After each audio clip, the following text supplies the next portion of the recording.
What if the most powerful move inside a royal marriage is not staying, but leaving everything familiar behind? That's the question now surrounding reports involving Catherine, Princess of Wales, and Prince William, Prince of Wales, as speculation grows about an alleged push for the couple to consider stepping away from the United Kingdom for a period of time.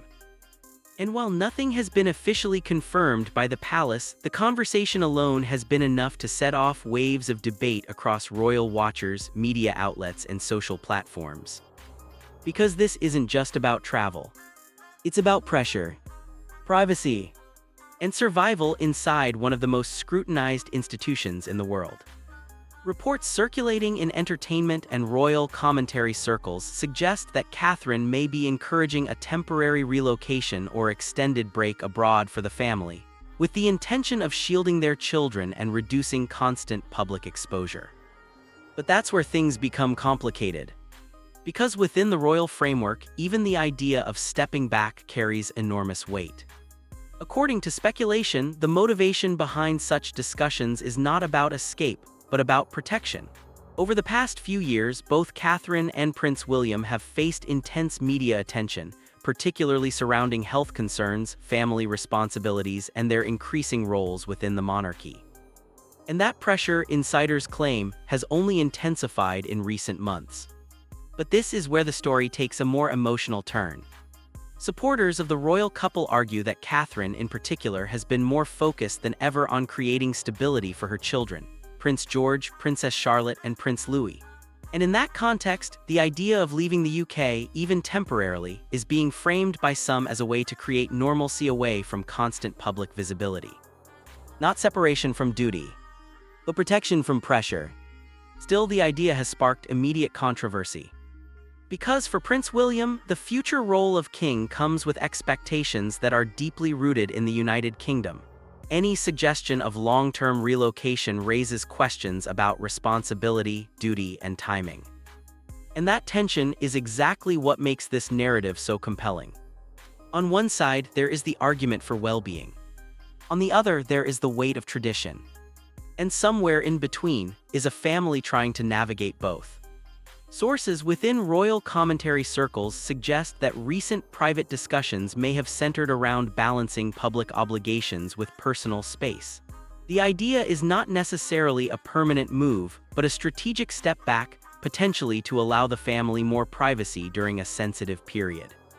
But no official statement has confirmed any of these claims. And that silence has only fueled more speculation. Because when it comes to the royal family, absence of information is often interpreted as hidden meaning. Public interest in Catherine has remained extremely high, particularly following her health-related absence earlier in the year and her gradual return to public engagements. Every appearance is analyzed, every gesture is studied, every decision becomes part of a larger narrative about stability and resilience. And that level of scrutiny does not disappear easily.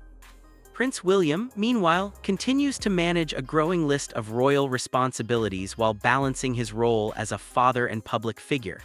Observers note that he has increasingly emphasized family-first messaging in recent appearances, focusing on his children's upbringing and emotional well-being. That shift has not gone unnoticed, and it is part of why this current rumor has gained traction. Because it fits into a broader narrative already forming in public discussion. A modern royal couple trying to redefine what duty looks like in an age of constant visibility. But critics argue that stepping away, even temporarily, could be interpreted as avoidance rather than strategy. And that's where the debate becomes intense. Supporters of the idea say that high-profile families, especially those under constant media attention, often need periods of separation from public pressure in order to function effectively long-term. They point to mental health awareness, privacy rights, and evolving definitions of leadership. Opponents argue that the monarchy is built on presence, continuity, and visibility, especially within the UK, and that distancing from it could create long-term complications in perception and responsibility. But through all the speculation, one thing remains clear. No confirmed decision has been made public. And that distinction matters. Because much of what is circulating exists in the space between commentary and assumption, rather than verified fact. Still, the conversation continues to grow because it touches something deeper than royal logistics. It touches emotion. The idea of Catherine prioritizing protection and peace for her children resonates strongly with many who view her as a stabilizing figure within the modern royal narrative. At the same time, Prince William's position represents continuity, duty, and long-term institutional responsibility. And when those two priorities collide, speculation naturally follows. Observers also point out that similar discussions have surfaced in royal history before, moments when members of the family considered stepping back, rebalancing roles, or temporarily shifting away from public life to focus on personal matters. But in today's media environment, those conversations no longer remain private. They become global narratives within hours. And that is exactly what is happening now. Whether this alleged push for relocation is real, exaggerated, or entirely speculative remains unclear. But what is clear is the level of public fascination surrounding every aspect of Catherine and William's decisions. Because they are no longer just individuals. They are symbols of continuity, of modern monarchy, and of the tension between tradition and personal freedom.